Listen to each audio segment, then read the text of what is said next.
be completely honest, this video has no point beyond the fact that I just couldn't get the idea out of my head, and I had a notes document on my phone for like 2 years, and it just wouldn't leave me alone. Plus, all the videos I saw on this exact same subject just were not satisfying and scratching that itch I had for it. So here we are. For this one, I stuck to the Destiny Trio, the Disney Trio, and yet said a nominee. The Days Trio and Birth by Sleep Trio will be covered in a different video, but this one was kind of getting long and I didn't want to overdo it. I didn't really see the point in doing the organization stuff because they're kind of like Team Rocket in that, having 12 different characters, each with their own teams that don't repeat or overlap in any way, is just not easy to get done. So I went with just the good guys. I went about this by trying to pick Pokemon that fit this character's theme and overall characterization. So while characters like Riku have dark types, all of his Pokemon are dual types that match that type and cover the other weaknesses and necessities for the team. So without further ado, here's every main Kingdom Hearts character's Pokemon team. Starting with Sora, right off the bat you all know that I'm biased towards him and that I will defend him like Spider-Man protects Mary Jane, and thus his roster is just my Pokemon babies for him to protect. Our first on the circuit is Rotom. What I think makes the most sense here is that Rotom is always categorized as a prankster and fun. I can't tell you why, it just fits. Next up is Teddiursa. This is my baby. If anything happens to it, I will kill everyone in this room and then myself. He's here because he's soft and cuddly and Sora would definitely want it, and that's why. In all seriousness though, I think he would make it a powerhouse and let it stay small and give it piggyback rides. He's such a goof and he needs a silly partner, so why not Teddiursa? Speaking of silly goose, next up is Oshawott. This pure thing is just so eager to help and wants to do its best, and I want my samurai otter to get more attention. Which leads us neatly into Rockruff. This one is the same as Teddiursa, only everyone loves this thing, and it's great because Sun and Moon needs more love. I can't help it. Sora gets the cute babies because he would take care of them and make them big and strong. It's the best. And yes, in case you care, he would get Duskform Lycanroc because it's perfect. Speaking of perfection, Starly. The best burb deserves the best boy. That's not fair, I'll explain. Gen 4 was my first generation, and while the starters are amazing, Starly is the first Pokemon that made me wide-eyed and excited to catch. And outside of my Empoleon who just swept the game, Starly, later Staraptor, was my go-to switch because of how damn great it is. This is the best bird line in the entire franchise, and it deserves to carry this boy to victory. Our last one for Sora is a Alolan Vulpix. I like Gen 7 a lot, and having an Ice Fox that is just so fluffy would help. Plus, Blizzard is one of the most used spells in all of the games because it does so much damage in a wide area, and in 3 it tracks people like it always should have, Square. As this goes on, I think you'll notice that I try to give everyone a Pokemon of each type that fits them. Except here, because most of these are just because they're cute. But Rotom is Thunder, Rockruff is Earthshaker, Starly is Arrow, Teddiursa is Cure because he helps your soul, and Helping Hand is a thing, Vulpix is Blizzard, Fire isn't really here, but Teddy can learn Fire Punch, so that counts. So bear that in mind, that's how I thought about every kind of Pokemon besides their explicit partner. Next up is the best brooding boyfriend, Riku. I gave Pokemon that would both complement Sora and himself at the same time, as the series does that itself. The obvious one being his partner, Pancham. If you didn't see this coming, you really haven't seen the channel banner, have you? He's the angsty panda answer to the lovable teddy bear, and thus fits our boy to a T. Plus, they're totally boyfriends in my head. Like, you could imagine them just cuddling under a tree, and at first Pancham hates it, but it doesn't move because he's just so comfortable, and then it becomes routine to the point that he just drags Teddy's unconscious body over to his spot and plops his head on his chest and just conks out.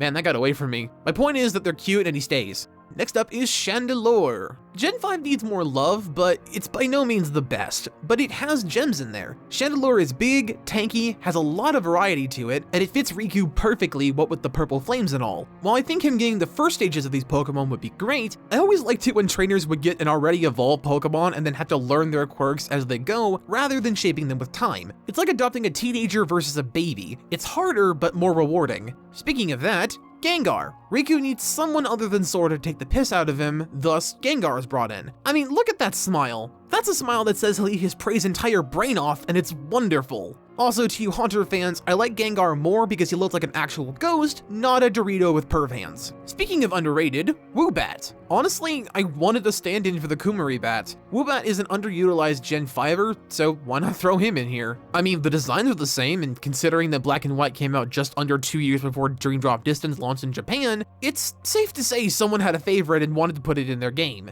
The next one's gonna be a little unconventional, but Frogadier. This one's weird because I wanted a water type that wasn't just some generic prick, but the rather open yet kinda reserved Frogadier fit to me. It's also got a lot of mobility, a wide range of special attacks, and is not completely ass in battle, like most middle stages. And rounding out the list for Riku is Alolan Sandslash.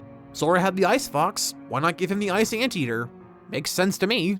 Next up on the chopping block is our would-be waifu, Kairi. Kairi was hard to pick for because she has so much potential that the writers have never really used. We see her Melody memory kicking ass, until Sora saves her ass again, so my approach was to give her mostly first stage evolutions that reflect this idea. She still has a ways to go, and so do these. First up is Trico. Trico is one of those Pokemon I just can't stand, but recognize its status. Gen 3 is rather beautiful and has great Pokemon outside of its starters. However, Trico is fast, hits like a truck, and is pretty well established as one of Ash's best Pokemon in the series, so giving Kairi a leg up seemed fair to me. Next up for our sweet girl is a sweet bear, Cubchoo. Might as well round out the trio, right? I mean, Cubchoo is by no means a bad Pokemon, and Beartic has a very simple, readable design, and I can get behind Icicle Beard Dads, but other than rounding out the trio, I have no real reason to put it here. I know it's anticlimactic, but everyone has at least one what the fuck pick if you think about it. Next up is a softer option, Swirlix. It's pink and fluffy and a fairy type. What do you want from me, guys? She's not that complicated of a character. I'm working with what I got here. Speaking of working with what you got, next up is Meryl. Small water bab needs a mama. I have gripes over Azumarill from my ex, but I can kind of ignore that for the water lore Pokemon just kind of being adorable while it floats in the river. Next up for her is Rufflet. This one I chose for her because I feel like her training up a small, kind of silly bird into the beast that is Braviary would kick so much ass. Think about it, you meet this cute, unassuming girl, have a battle, and then she's on her last leg, and her ace comes out and just wipes your team with how powerful it is. This is what I mean when I say Kairi has potential. She can surprise you if you let her, much like Rufflet. This last one's gonna be a big what, but speaking of potential, holy fuckle, it's Shuckle. Shucks basically has no weakness as rock covers its one big buck weakness of fire, so it has basically nothing to stop it from setting up a defensive ability and tanking hits while she heals her other Pokemon or using Swords Dance to buff itself. Shuckle has such base stats that it's almost comical how many directions you can take this thing in terms of move layout, and I think that reflects Kairi perfectly. I'm doing Ensign next, which I know is kind of odd, but I kind of wanted to go out of order and break up the teams with their own, like, separation stuff. So, Yenny Boy was pretty easy all things considered because I just picked joke shit mainly. Like, they fit, but they're all just kind of jokes, and I don't know how to explain it. Nothing exemplifies this better than Klefki. This one's kind of cute to me because he's a Keyblade Master and his is presumably somewhere, so why not on the Pokemon that loves keys? Plus, it's kind of cute to think of this towering figure has this tiny key stealer as a partner. This next one's more of like a Mickey stand-in in a way. Hoopa. Hey, fuck you guys, I like Hoopa. It's tiny and playful and can teleport things. What's not to like? It's got a lot to learn, and I feel Yensid would take it under his robe wing. I mean, seriously, why is this fucking thing so long? It looks heavy. And if you haven't guessed, I like silly Pokemon that just give zero fucks because it's just fun. Speaking of fun, Audino. Pun names are good. That is all. Audino is like Chansey or Wigglytuff, but not shit. She was created to replace those two since Gen 5 was a sort of soft reboot, and to be honest, I love her. She's so calm and helpful and has a really solid design and looks like she gives great hugs. Speaking of looking great, Delphox. Fire Swamp Witch is something I didn't realize I'd love as much as I do. Plus, it having this affinity to dance means that it's really good at evasion tactics, which has many applications. I feel like Delphox would be the one to help with research and for some reason helping Audino clean, and they'll be like girlfriends and Delphox would help her get the books off the tall shelf even though Audino is psychic and just get it herself but is flattered all the same. I like couples, leave me alone. This one's out of pure solidarity, Grandpa. Grandpa's gotta stick together, man. No, seriously, I just like having a retired Falcor chilling and hanging out, waiting for the kids to bring their small babies to come back and play in the yard. Just sweet. Plus, he's for sure the old guard dog out by the front door that like roars your soul to death, but is also like totally puppy at the perspective of belly rubs and berries. And yet, Yensid keeps him around because he likes him and knows he's had a hard life. This one's for pure fan service, but I think it works. Ampharos. Every OP master needs a Mega, so giving him one of the most beloved electric types in the franchise just adds up to me. While I'm not big on Ampharos, I do see its appeal, and having the granddaddy of the group have an OP walking Zeus factory makes for a powerful team. Plus, showing the rest of them the power of Mega Evolution and the bonds of the heart, I think matches the series to a T. Yes, I know that Audino can do this as well, but I think here it fits just a bit better. He'd definitely have both stones just in case, but still. Away from the Master of Yensid we go, down to the apprentice, Mickey Mouse. So for good old Michael Muko, I decided to make him a Gen 1er for some reason. I think it's because Mickey's so old, like from a film standpoint, that it just made sense to me. But anyway, here's his lineup. The first in his lineup is Pikachu. I mean, what better partner for the mascot of Disney than the mascot of Pokemon? Especially if you think it's on the same level of strength as Ash's or even the one from Let's Go. I mean, god damn, this thing will just kill everything. Next up is Slowbro, and I know what you're thinking. A water type that's about as fast as I am in a marathon seems like a weird choice, but when you consider that Mickey likes to dole out information at the pace of a snail pushing a brick across a desert, I think it's appropriate. Next up is Growlithe. It's a fire doggo. Wish not to love. Despite Mickey's flaws, he's very loyal, and I think it would help him bond well with a dog that can learn how to shoot a balloon out of the air from like 3 miles away.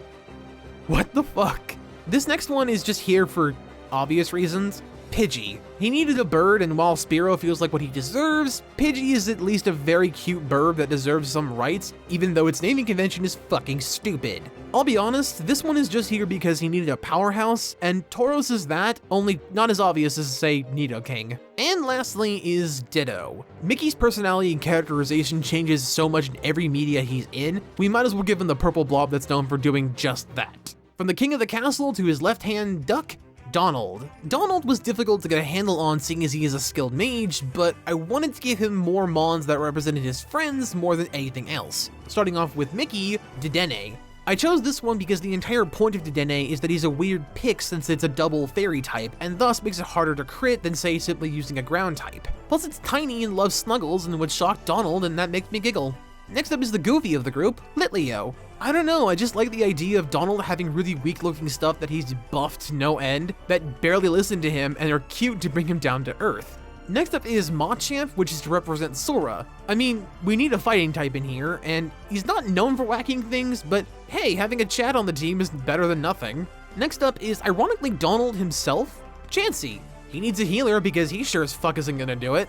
This one I think is meant to represent Kairi or Aqua depending how you look at it, but Snowrunt, tiny snow triangle go burr. And I'll be honest here, I think it's just gonna be funny to have him get frozen every time he scares the poor thing. That'll be great. Next up is Hoot Hoot, and to be honest, I needed a wind type, and I feel like Hoot Hoot fit more than any other because it's so oddly shaped and should probably not work as well as it does, but I like the thought of it just sitting on Donald's head rather than sitting in a ball. Going from the Royal Magician to the Royal Knight, Goofy. Goofy doesn't really have a lot of explanation I need to give him, he's just kinda goofy, but his first one is Minccino. I think having a nimble clean freak that stunts enemies with dem looks is a good option for the klutzy mess that is our troop's goof. Next up is Ducklet. This one is simply to fuck with Donald, and since Ducklet is so often categorized as a troll, we can get some like Looney Tunes slapstick out of it. Next up is Zorua, and that's because Goofy often adapts to things well, and that's literally Zorua's gambit. Not to mention it would be really funny since he could mess with Goofy by coming out of the ball looking like Sora or something. Little things like that make for much more interesting interactions. Next up is Metapod. The tank needs a tank. I don't know what to tell you. Next up is Gigalith. Big, lumbering, gentle giant is oddly a fitting thing for Goofy. Also, he could act like their Appa for the region if you wanted to build a specific way that they can get around without using the gummy ship. Next up is the cutest little being on the team, Bunnelby. A hard worker and a reliable friend for getting food at the end of the day, Bunnelby has the most characterization of any of Goofy's choices given that it was a main character in the X and Y series, so I may be projecting just a tad. But I think having a partner that would be helpful to dig for rare items and berries would be super helpful for the gang. Plus, Clement and Goofy have about the same level of grace and wit, so that's perfect. And last for today's hypothetical teams is Nominee. Starting off with her list strong is Smeargle. Yeah, Nominee already has a theme if you can't tell. It's a monkey with a paintbrush for a tail, guys. What am I gonna do, not go for the obvious pull? I thought the art Pokemon would best fit our drawing girl. It also has a kind of playful attitude, and artists from what I gather are a group that are under a lot of pressure, so having a friend that makes you laugh is just good. And best girl needs all the smiles she can get. Next up is the little model herself, Pachirisu. Pikachu clones for days in this video. This thing is cute and is characterized as a diva and kind of an attention whore, so I figured she'd want to be the star of Nominee's sketches. Not to mention the fact such a brass personality would be helpful in balancing out the team and leading to her character. Not saying she can't emote or stand up for herself, it happens all the time, but having to mom sometimes would be nice to see. Next up is our resident songbird, Meloetta. Who doesn't like a good song while they work? Well, I don't, I get too distracted and start writing the song as I'm typing, but I'm getting off topic. Fucking ADHD. Plus, Nominee has some PTSD or at least anxiety, so having someone whose whole thing is peaceful singing is, if not useful, then at the very least, necessary. Speaking of necessary, Gardevoir. Yep, the Banshee is here, and honestly it's for more or less lore reasons. Nominee has a bond with Sora's memories and Kairi's heart, and Gardevoir is defined by her bonds of the heart and protecting her trainer with violent gusto. She's the tank and the main fighter of the group, and that's why the rest of the team is basically different colored babies. Speaking of that, Eevee. This one's weird seeing as Eevee is generally treated like the Pikachu alternative, especially since Let's Go came out, but for me it's simpler than that. It's just a valid little fox puppy that wants snuggles and will adapt to whatever its trainer needs or wants. Having said that, I think it would evolve either into a Sylveon or an Umbreon depending on what the team needed. Either way, it's gonna get a lot of belly rubs, and that makes me happy. And running out Nominee and this video is Alcremie. Much like Pachirisu, I think this one will be mainly used for modeling since you can use different combinations of things to put on this thing, and if it's shiny, that's even better since it lets you play with shadows and shades more. Plus, Gigantamax Alcremie would kick ass. Maybe her Eevee can do that before it evolves, but either way, Giant Cake Girl stays. I think that's a good place to stop here for today, guys. Like I said earlier, I have the teams picked out for the Days Trio and the BBS Trio, but it's getting really long as it is, and I think it'd be better if I just split this into two. I'll bring them back later, I promise. It'll just be a little bit. I hope you guys like this little mini project. As always, my name is Chris. Please make sure you let me know what you think, and of course, I hope you have a fractastic day.